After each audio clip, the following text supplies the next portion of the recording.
Hello everyone friends, जितने भी railway group D 2022 के जितने भी स्टूडेंट्स जो एग्ज़ाम देने जा रहे हैं, तो फ्रेंड्स हमारी ये बेहतरीन और ज़बरदस्त लाजवाब सीरीज चल रही है।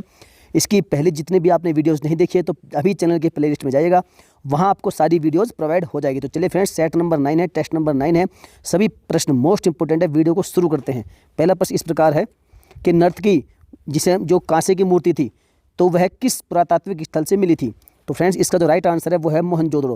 ये जो नर्तकी की मूर्ति जो कांसे की थी, ये मिली है आपकी मोहनजोदड़ो से। और फ्रेंड्स जितने भी स्पेशल फैक्ट है वो भी हम सारे इस वीडियो में कवर कराएंगे, जितने भी क्वेश्चन से संबंधित स्पेशल फैक्ट होंगे। और साथ ही याद रखिएगा, जो नर्तकी जो ये कांसे की मूर्ति थी, और साथ ही साथ स्नानागार, बुने हुए कपास के कपड़े और घोड़े के दांत, ये सभी कहाँ से? मोहनजोदड़ो से मिले थे। जबकि जुते हुए खेत, लकड़ी के कुंड के साक्ष्य, 7 आग की वेदियाँ, ऊँट की हड्डियाँ और अंत्येष्टि, ये सब कहाँ से? कालीबंगा। कालीबंगा कहाँ पर? राजस्थान में पड़ता है। और जौ, तिल, सरसों, चावल की खेती के साक्ष्य मिले थे आपके बनवाली से, जो कि हिमाचल, जो कि हरियाणा में है, बनवाली, यहाँ से मिले थे जौ, तिल, सरसों और चावल की खेती के साक्ष्य। तो फ्रेंड्स जितने भी मोस्ट इंपोर्टेंट फैक्ट है याद रखिएगा, ये ऐसे क्वेश्चन हैं, ऐसे प्रश्न हैं जो हर एग्जाम में कहीं ना कहीं फंसते हैं। तो चलिए फ्रेंड्स अगले प्रश्न की ओर बढ़ते हैं। अगला प्रश्न हमारा इस प्रकार है, राज्य के महाधिवक्ता की नियुक्ति किस अनुच्छेद के तहत होती है? तो राइट आंसर इसका अनुच्छेद 165, जो आर्टिकल 165 है, इसी के तहत जो राज्य का महाधिवक्ता होता है उसकी नियुक्ति की जाती है। और महाधिवक्ता राज्य विधानसभा और विधान परिषद की कार्रवाई में भाग ले सकता है। देख फ्रेंड्स स्पेशल फैक्ट याद रखिएगा, जो महाधिवक्ता होता है वो राज्य की विधानसभा और विधान परिषद की जो कार्रवाई होती है उसमें भाग ले सकते हैं। कार्रवाई में और सदन में बोलने की शक्ति इन्हें होती है, लेकिन फ्रेंड्स याद रखिएगा, इन्हें मतदान का अधिकार नहीं होता है। और प्रत्येक राज्य का राज्यपाल उच्च न्यायालय का न्यायाधीश नियुक्त होने के लिए योग्य किसी को भी राज्य का महाधिवक्ता नियुक्त कर सकेगा। किसको? जो प्रत्येक राज्य का राज्यपाल है वह उच्च न्यायालय का जो न्यायाधीश होगा, नियुक्त होने के लिए योग्य किसी भी राज्य का जो महाधिवक्ता है उसको नियुक्त करेगा। चलिए फ्रेंड्स आगे बढ़ते हैं। अगला क्वेश्चन है क्वेश्चन नंबर 3, सुनील बत्रा बनाम दिल्ली प्रशासन और अन्य केस, ये किससे संबंधित है? तो ये संबंधित है आपका 1978 में। इस केस से कैदियों के जो मौलिक अधिकार है उनको सुरक्षित रखने में मदद मिली थी। अर्थात कह सकते हैं कि जो सुनील बत्रा बनाम दिल्ली प्रशासन और अन्य केस है, यह संबंधित है आपका कैदियों के मौलिक अधिकारों की सुरक्षा से। चलिए नेक्स्ट क्वेश्चन है, स्कर्वी रोग या फिर जो मसूड़े फूलते हैं वह किस विटामिन की कमी से होता है? तो फ्रेंड्स याद रखिएगा, जब मसूड़े फूलने की बीमारी है ये होती है विटामिन सी की कमी से। स्कर्वी रोग या फिर जब मसूड़े फूलते हैं वो फूलते हैं विटामिन सी की कमी से। तो इसलिए फ्रेंड्स विटामिन सी की कमी मत होनी चाहिए, खूब संतरे खाइए, खट्टे पदार्थ खाइए। चलिए अगला क्वेश्चन है कि दहेज प्रथा पर रोक कब लगाई गई थी? मोस्ट इंपोर्टेंट, बड़ा ही जबरदस्त क्वेश्चन है कि दहेज प्रथा पर रोक कब लगाई गई थी? तो फ्रेंड्स याद रखिएगा, भारत सरकार ने 1 मई 1961 को दहेज निषेध अधिनियम पारित किया था, जिसका उद्देश्य था दहेज लेना और दहेज देना दोनों पर रोक लगाना। और गवर्नर लॉर्ड विलियम बेंटिक की सहायता से वर्ष 1829 ईस्वी में कानून बनाकर सती प्रथा का उन्मूलन किया गया, अर्थात इसका अंत किया गया। और किसके प्रयास के सहायता से? तो साथियों याद रखिएगा, राजा राम मोहन राय के प्रयासों से इसको समाप्त किया गया था। और विधवा विवाह जो पुनर्विवाह अधिनियम था 1856 का, इसमें इस समय भारत का गवर्नर जनरल कौन था? लॉर्ड कैनिंग था। और जो बाल विवाह पर पूर्णतः रोक लगाने के लिए एक कानून पारित किया गया था, जिसे शारदा एक्ट के नाम से भी जानते हैं, ये बार बार क्वेश्चन पूछा जाता है, जो कि 28 सितंबर 1929 को पारित हुआ था। और शारदा एक्ट पास होने के बाद ही लड़कियों के विवाह की जो उम्र है वो 14 वर्ष और लड़कों की 18 वर्ष तय की गई थी, जिसे बाद में लड़कियों के लिए 18 और लड़कों के लिए कितनी 21 कर दी गई। चलिए अगले क्वेश्चन की ओर बढ़ते हैं। अगला क्वेश्चन है, एक या एक से अधिक राज्यों का एक राज्यपाल हो सकता है? तो भाई साहब यह किस आर्टिकल में वर्णित है? तो यह आर्टिकल 153 में ऐसा उल्लेख किया गया कि एक से अधिक राज्यों के लिए एक राज्यपाल नियुक्त हो सकता है। और याद रखिएगा, जो 154 है, आर्टिकल 154, ये संबंधित आपका राज्य की कार्यपालिका की शक्ति राज्यपाल में निहित होती है, बताता है आर्टिकल 154। आर्टिकल 153 के मुताबिक देश में प्रत्येक राज्य का एक राज्यपाल होगा, साथ ही एक व्यक्ति को 2 या 2 से अधिक राज्यों के राज्यपाल के रूप में नियुक्त किया जा सकता है।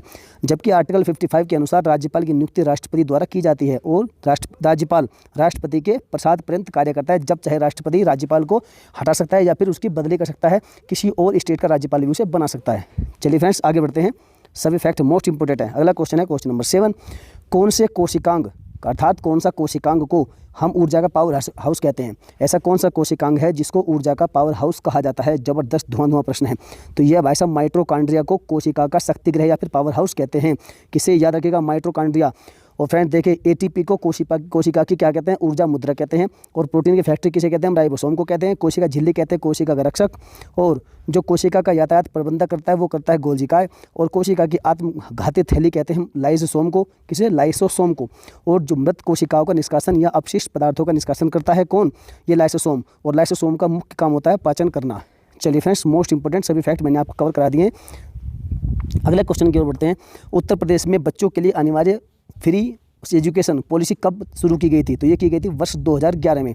जबकि देश की बात की जाए तो देश में 86वां संविधान संशोधन अधिनियम आया था 2002 में, और इसमें पारित हुआ था कि जिसके तहत अनुच्छेद 21A अर्थात जो शिक्षा का अधिकार है वो जोड़ा गया था, जो कि कहता है कि 6 से 14 वर्ष के बच्चों के लिए शिक्षा का अधिकार एक मौलिक अधिकार बन गया था इसके माध्यम से।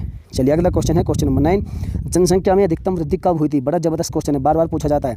तो वर्ष 1951 में जन्म वृद्धि दर अधिकतम रही थी कितनी? वर्ष 1951 में। और फ्रेंड्स याद रखिएगा वर्ष 1951 को ही इसलिए लघु विभाजक वर्ष अर्थात माइक्रो डिवाइड ईयर कहा जाता है, क्योंकि इस साल में जो है जन्म वृद्धि दर अधिकतर रहती है इस दशक में।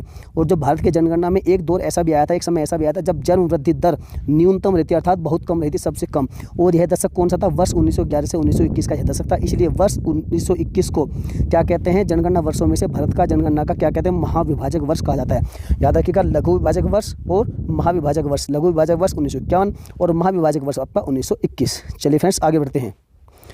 अगला क्वेश्चन है क्वेश्चन नंबर 10 कि 1857 के विद्रोह में जो झांसी का नेतृत्व था वो किसने किया था? आप सभी जानते हैं रानी लक्ष्मीबाई जी बहुत फेमस है, और झांसी की रानी लक्ष्मीबाई को मणिकर्णिका के नाम से भी जाना था। इनका नाम था मणिकर्णिका, और रानी लक्ष्मीबाई ने तात्या टोपे की मदद से विद्रोह का नेतृत्व किया था। और 1857 की क्रांति में लखनऊ की तरफ से नेतृत्व किया था किसने? बेगम हजरत महल ने। कानपुर से किया था नाना साहब ने। बैरकपुर से किया था मंगल पांडे ने। दिल्ली से किया था बहादुर शाह जफर जो कि मुगल शासन के अंतिम बादशाह थे। और पटना से किया था पीर अली ने। और जगदीशपुर से किया था बाबू कुंवर सिंह ने। मेरठ से कदम सिंह ने। और बरेली से किया था खान बहादुर ने 1857 के महान विद्रोह का नेतृत्व। सभी फैक्ट मोस्ट इंपोर्टेंट, धुआं प्रश्न है सारे। अगला क्वेश्चन है क्वेश्चन नंबर 11, उत्तर प्रदेश में कुल कितने विकास खंड हैं? तो यहाँ विकास खंड है कुल 822, और उत्तर प्रदेश में संभाग कितने? 18, जिले हैं 75, और 915 यहाँ पर नगरीय निकाय हैं, और 8135 न्याय पंचायतें हैं।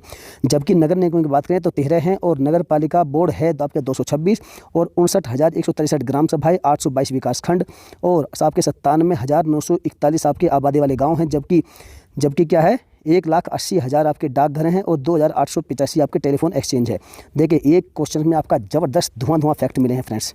चलिए यदि आपको हमारा कंटेंट अच्छा लगता है तो फ्रेंड्स वीडियो को अभी के अभी थम्स अप ठोक दीजिए, लाइक करके अभी चैनल को सब्सक्राइब कर लीजिए जिसने अभी तक चैनल को सब्सक्राइब नहीं किया है। अगले क्वेश्चन की ओर बढ़ते हैं। क्वेश्चन नंबर 12 है विश्व पर्यावरण दिवस कब मनाया जाता है? तो फ्रेंड्स ये मनाया था आपका 5 जून को। और विश्व पर्यावरण दिवस 2021 की थीम क्या थी ये भी आपसे पूछा जा सकता है।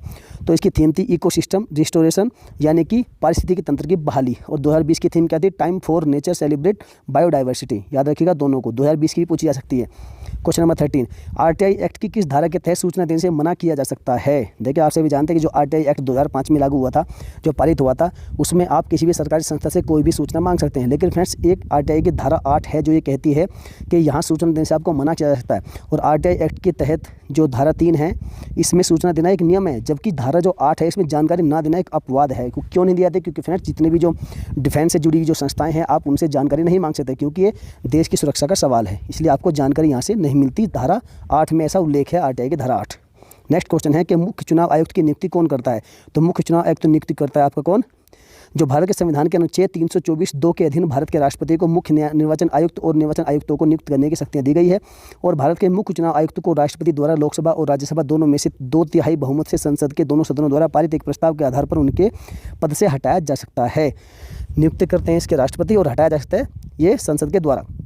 और चलिए फ्रेंड्स नेक्स्ट फैक्ट है कि राज्य निर्वाचन आयुक्त की नियुक्ति करता है राज्यपाल। और मुख्य चुनाव आयुक्त का कार्यकाल कितना होता है? 6 वर्ष या फिर 65 साल जो भी पहले होता है। जबकि जो अन्य चुनाव आयुक्त होते हैं उनका कार्यकाल होता है 6 वर्ष या फिर 62 साल जो भी पहले होता है। और संविधान के भाग 15 के अनुच्छेद 324 से 329 से में निर्वाचन से संबंधित जितने भी उपबंध हैं वो सारे यहाँ पर दिए गए हैं। अगला क्वेश्चन है क्वेश्चन नंबर 15 एंड आज का लास्ट प्रश्न इस वीडियो का। क्वेश्चन नंबर 15 है कि प्रथम भारत भारती पुरस्कार किस दिया गया है? तो फ्रेंड्स याद रखिएगा जो प्रथम भारत भारती पुरस्कार है वो दिया गया था महादेवी वर्मा को। कब दिया गया था? 1982 ईस्वी में दिया गया था। और यह पुरस्कार उत्तर प्रदेश हिंदी संस्थान अर्थात लखनऊ के माध्यम से साहित्य के क्षेत्र में उत्कृष्ट कार्य करने के लिए दिया जाता है। फ्रेंड्स जितने भी क्वेश्चन है जबरदस्त धुआंधार स्पीड में हमने कवर कराए हैं। यदि आपको कंटेंट अच्छा लगा तो वीडियो को लाइक करके सभी दोस्तों में शेयर कर दिएगा। और यदि कोई मिसप्रिंट हो गया तो फ्रेंड्स हमें बताइएगा। साथ ही साथ यदि आपका कुछ सुझाव है तो भी हमें कमेंट करके छाप दीजिएगा। जिसने चैनल को सब्सक्राइब करके बेल आइकन को प्रेस कर लीजिएगा। तो चलिए फ्रेंड्स मिलेंगे फिर किसी नेक्स्ट दमदार धुआंधार वीडियो में। जय हिंद, वंदे मातरम।